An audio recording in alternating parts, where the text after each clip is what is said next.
परमेश्वर का वचन हमारे जीवन का उद्धार करता है और जीवन की रोटी है, इसलिए वचन को पूरा जरूर सुने।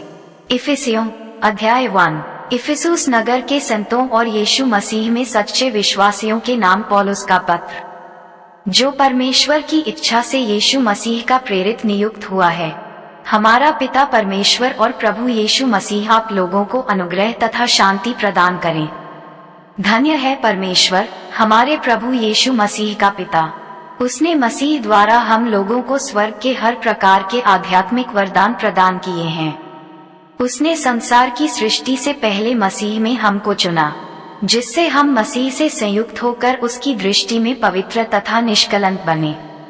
उसने प्रेम से प्रेरित होकर आदि में ही निर्धारित किया कि हम यीशु मसीह द्वारा उसकी दत्तक संतान बने। ये परमेश्वर की मंगलमय इच्छा से हुआ ताकि उसके महिमा में अनुग्रह की स्तुति हो। वह अनुग्रह हमें उसके प्रिय पुत्र द्वारा मिला, जो अपने रक्त द्वारा हमें विमोचन अर्थात अपराधों की क्षमा दिलाते हैं।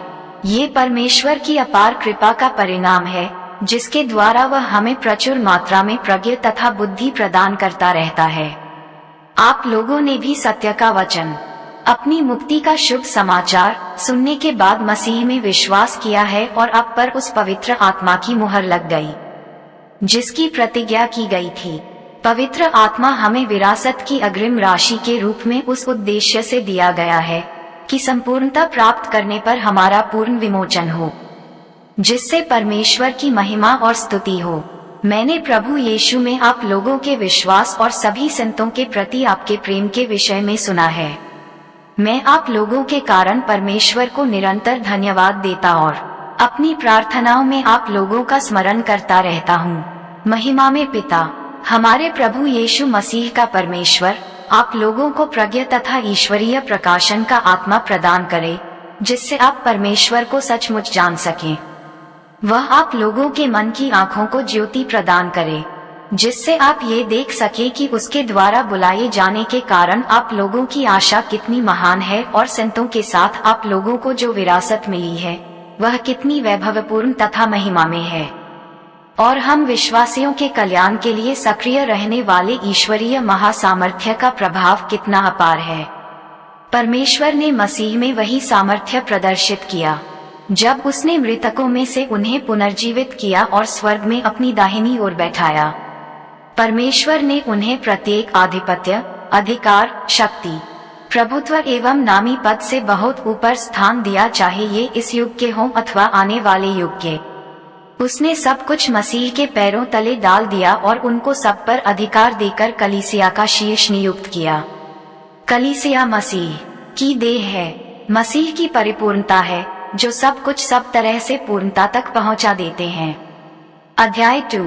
आप लोग अपने अपराधों और पापों के कारण मर गए थे, क्योंकि आपका आचरण पहले इस युग संसार की रीति के अनुकूल, आकाश में अधिकार जमाने वाले नायक के अनुकूल था। आप उस आत्मा के वश में थे जो अब तक परमेश्वर के विरोधियों में क्रियाशील है। हम सभी पहले उन विरोधियों में सम्मिलित थे, जब हम अपनी कुप्रवृत्तियों के वशीभूत होकर अपने शरीर और मन की वासनाओं को तृप्त करते थे। हम दूसरों की तरह अपने स्वभाव के कारण परमेश्वर के कोप के पात्र थे। उसने यीशु मसीह के साथ हम लोगों को पुनर्जीवित किया और उन्हीं के साथ स्वर्ग में बैठाया। उसने हमको यीशु मसीह में जो दयालुता दिखाई, उसके द्वारा उसने आगामी युगों के लिए अपने अनुग्रह की असीम समृद्धि को प्रदर्शित किया।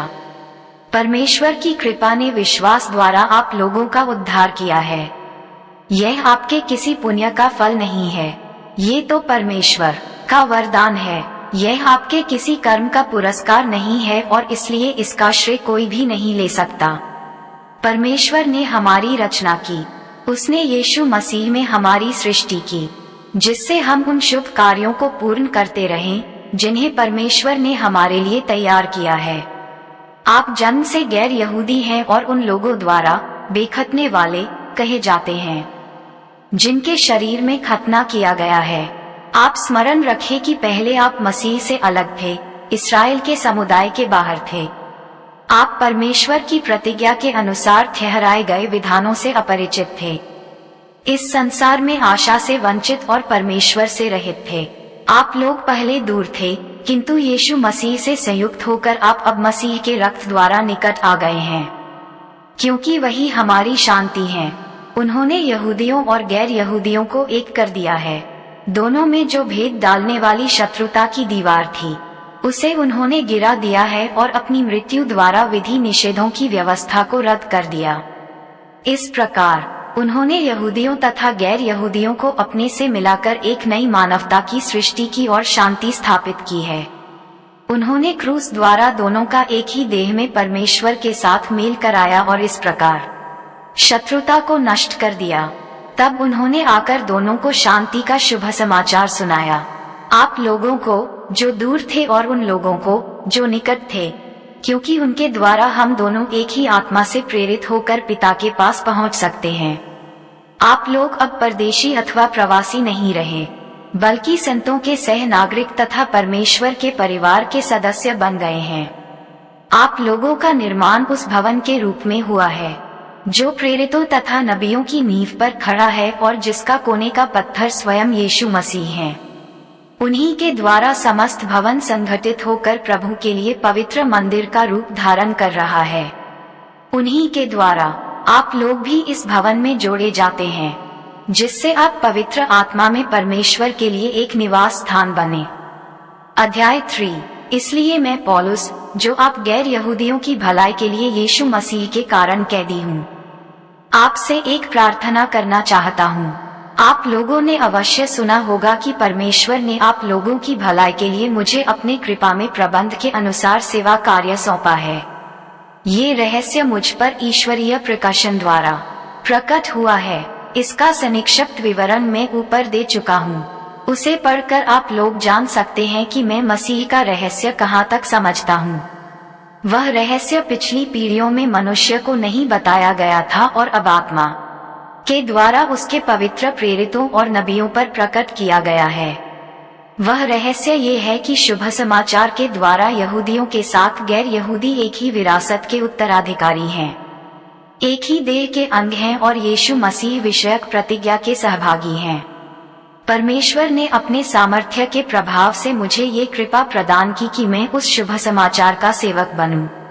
मुझे, जो संतों में सबसे छोटा हूँ, यह अनुग्रह मिला है कि मैं गैर यहूदियों को मसीह की अपार कृपानिधि का शुभ समाचार सुनाऊं और सब मनुष्यों पर वह रहस्यमय प्रबंध प्रकट करूं, जो युगों से समस्त विश्व के सृष्टिकर्ता परमेश्वर में गुप्त रहा है।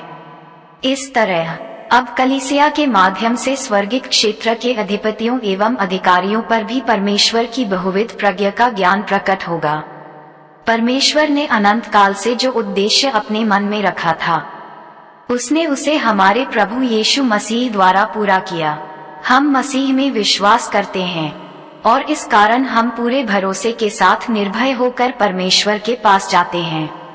इसलिए आप लोगों से मेरी प्रार्थना है कि आप लोगों के लिए मैं जो कष्ट सह रहा हूँ, उसके कारण आप हिम्मत न हारें, क्योंकि इसी में आप लोगों का गौरव है कि वह अपने आत्मा के द्वारा आप लोगों को अपनी महिमामय निधि में से आंतरिक शक्ति और सामर्थ्य प्रदान करे, जिससे विश्वास द्वारा मसीह आपके हृदय में निवास करे।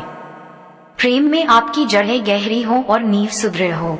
इस तरह आप लोग अन्य सभी संतों के साथ मसीह के प्रेम की चौड़ाई, लंबाई, ऊंचाई और गहराई समझ सकेंगे। आप लोगों को उनके प्रेम का ज्ञान प्राप्त होगा, यद्यपि वह ज्ञान से परे है।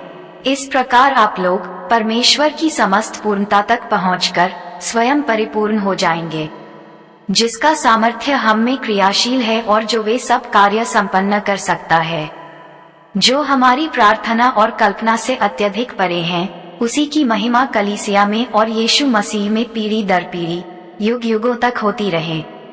आमेन। परमेश्वर आपको पढ़े गए वचन से आशीष दे। हमारी तरफ से आप सब मसीह भाइयों को जय मसीह की।